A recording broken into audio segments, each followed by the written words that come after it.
नमस्कार, आप देख रहे हैं जोहार झारखंड। आपके साथ मैं हूं अलीम अतहर। आज झारखंड हाईकोर्ट में माइनिंग लीज, शेल कंपनियों में निवेश और मनरेगा घोटाले से जुड़े मामलों में बेहद अहम सुनवाई हुई।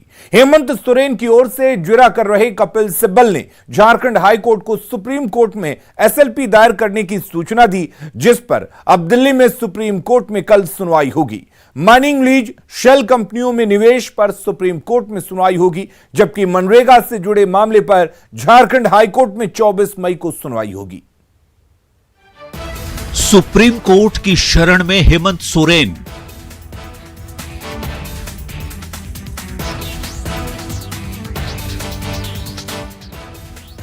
दिल्ली में हेमंत सोरेन का क्या होगा?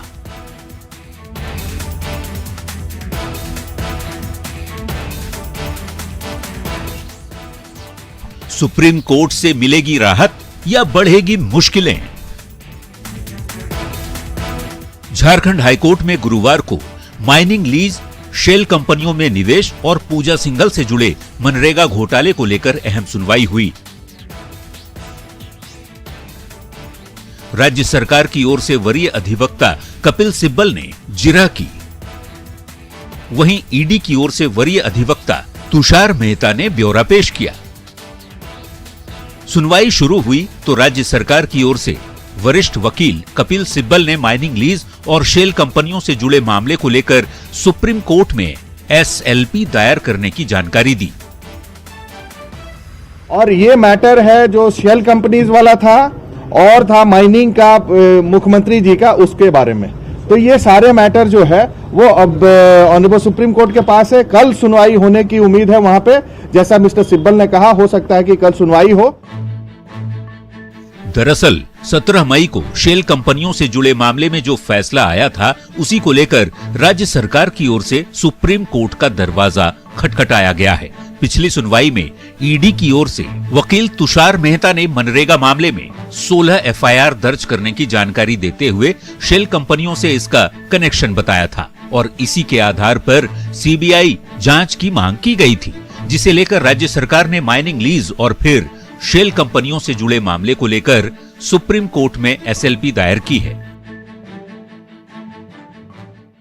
सुप्रीम कोर्ट में एसएलपी दायर करने की कहानी दरअसल झारखंड हाईकोर्ट के 17 मई के फैसले में छिपी है, जब ईडी की ओर से वरीय अधिवक्ता तुषार मेहता ने शेल कंपनियों में निवेश मामले में सीबीआई जांच की मांग की थी।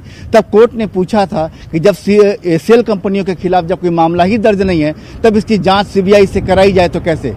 तब ईडी ने कहा था कि मनरेगा मामले में 16 एफआईआर दर्ज हैं और उसका कनेक्शन भी सीधे शेल कंपनियों में निवेश से मिलता है।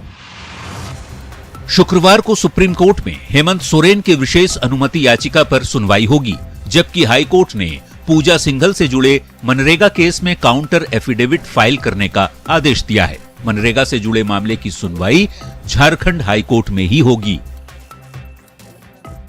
जो तीसरा केस है मनरेगा, जो पूजा सिंघल वाला है, उसमें माननीय न्यायालय ने कहा एडवोकेट जनरल को कि आप काउंटर एफिडेविट फाइल कीजिए। अब झारखंड हाईकोर्ट में मंगलवार को मनरेगा से जुड़े केस पर सुनवाई होगी। भले ही गुरुवार को हाईकोर्ट में सुनवाई टल गई हो, लेकिन हेमंत सोरेन की मुश्किलें नहीं टली है।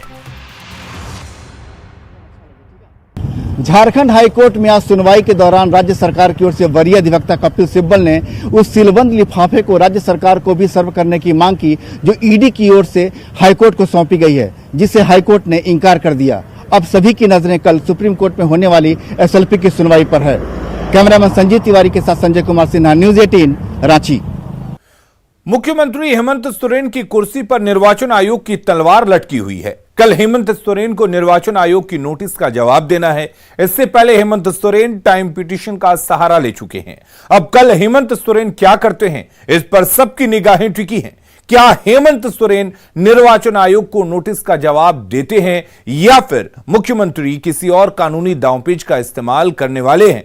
यह रिपोर्ट देखिए। हेमंत सोरेन निर्वाचन आयोग को देंगे जवाब या तैयार है बहाना? टाइम पिटीशन की मियाद हो रही खत्म, अब क्या करेंगे हेमंत? ऑफिस ऑफ प्रॉफिट का लिया लाभ तो दो जवाब।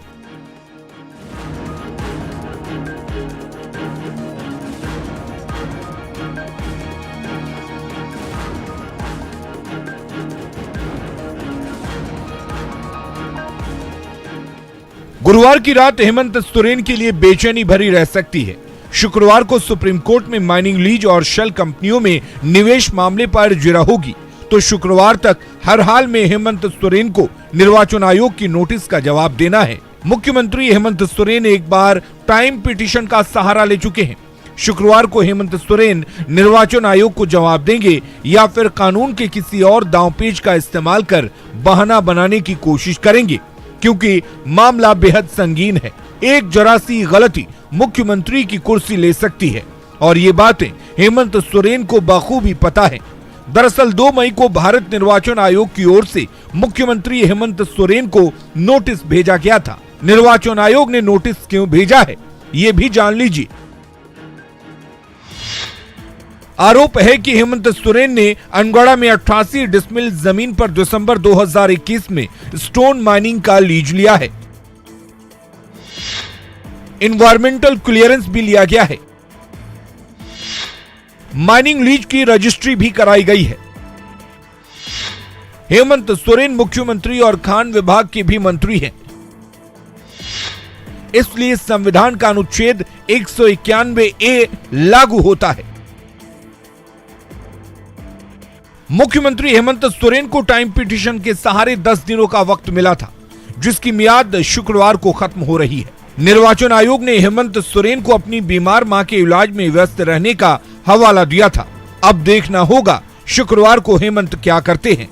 Bureau report, news 18। और उधर कुर्सी पर लटकी तलवार के बीच मुख्यमंत्री हेमंत सोरेन ने झारखंड कांग्रेस के प्रभारी अविनाश पांडे से मुलाकात की। मुख्यमंत्री आवास पर करीब 1 घंटे तक चली बैठक में मौजूदा राजनीतिक हालात और राज्यसभा चुनाव को लेकर चर्चा हुई।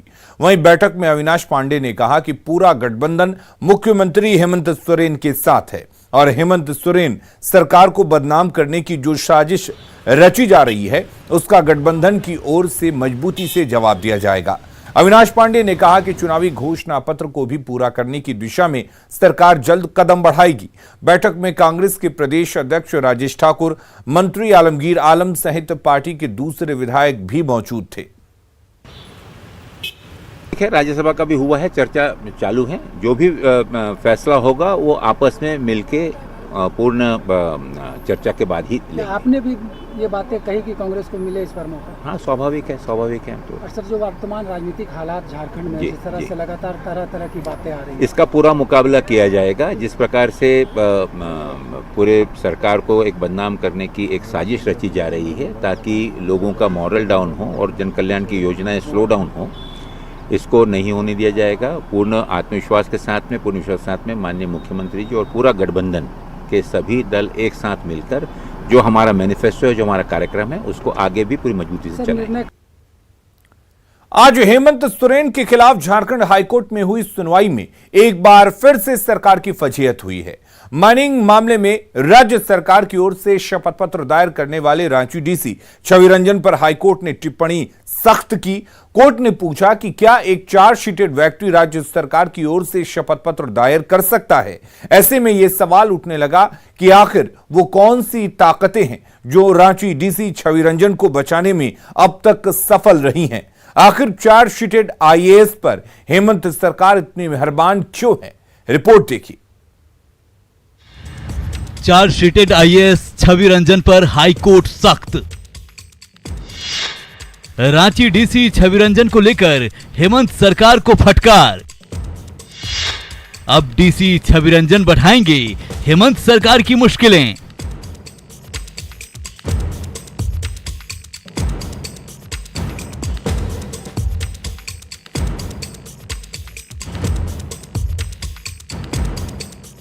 गुरुवार को झारखंड हाईकोर्ट में हेमंत सोरेन के खिलाफ भले ही सुनवाई टल गई, लेकिन इस दौरान माइनिंग लीज मामले में रांची डीसी के शपथ पत्र दायर करने पर हाईकोर्ट ने बेहद सख्त रुख अख्तियार कर लिया। हाईकोर्ट रांची डीसी छवि रंजन के शपथ पत्र को मानने को तैयार नहीं है। छवि रंजन का जो एफिडेविट फाइल हुआ है उसके बारे में कोर्ट ने दोबारा उन्होंने रिप्लाई फाइल किया था, काउंटर फाइल किया था छवि रंजन ने, उसको कोर्ट मानने से इनकार कर रही है, इसलिए कि उनका क्रिमिनल पास्ट है, उनके खिलाफ चार्जशीट सबमिट हो गया है उनका क्वेश्चनिंग जो है वो भी डिसमिस हो गया है। इस पर माननीय न्यायालय का कहना है कि क्या एक चार्जशीटेड व्यक्ति राज्य सरकार को रिप्रेजेंट कर सकता है, क्या एफिडेविट फाइल कर सकता है। गुरुवार को सुनवाई के दौरान क्या हुआ, ये ग्राफिक्स के जरिए समझ सकते हैं। कोर्ट ने पूछा, क्या एक चार्ज शीटेड व्यक्ति राज्य सरकार की ओर से शपथ पत्र दायर कर सकता है, जबकि डीसी छवि रंजन पर एसीबी के तहत पहले से मामला चल रहा है। दरअसल रांची डीसी के खिलाफ विजिलेंस ने केस दर्ज किया हुआ है। झारखंड हाईकोर्ट में रांची डीसी छवि रंजन ने पहले ही याचिका दायर कर पासपोर्ट रिलीज करने की अपील की थी, जिसे कोर्ट ने अप्रैल 2022 में ही खारिज कर दिया था। केस जो फाइल किए थे क्वेश्चनिंग वो 33/17/2021 22/4 को डिसमिस हो गया, जिसमें उन्होंने अपना पासपोर्ट रिलीज करने के लिए कहा था, और ये अप्रैल 22 तारीख को ही पिछले महीना में ही उनका डिसमिस हुआ है। छवि रंजन जो डीसी है यहाँ के। आरोप है कि कोडरमा डीसी के पद पर रहते हुए छवि रंजन ने सरकारी पेड़ की चोरी की थी। एक तो है कि उनका जो मामला है कोडरमा का वो क्लियर हो गया है कि भाई वो पीसी एक्ट का केस था। दूसरा ये है कि एसीबी को बोला गया है, एसीबी इसमें एफिडेविट जो है किसी कॉम्पिटेंट अथॉरिटी को ही करना चाहिए, ऐसा माननीय न्यायालय ने कहा है। बड़ा सवाल है कि चार्ज शीटेड आईएएस छवि रंजन पर हेमंत सोरेन इतने मेहरबान क्यों हैं? कैसे सालों से एक चार्ज शीटेड आईएएस को बचाया जा रहा है? रांची से संवाददाता संजय कुमार सिन्हा की रिपोर्ट, न्यूज़ 18। और अब देखते हैं झारखंड 2020।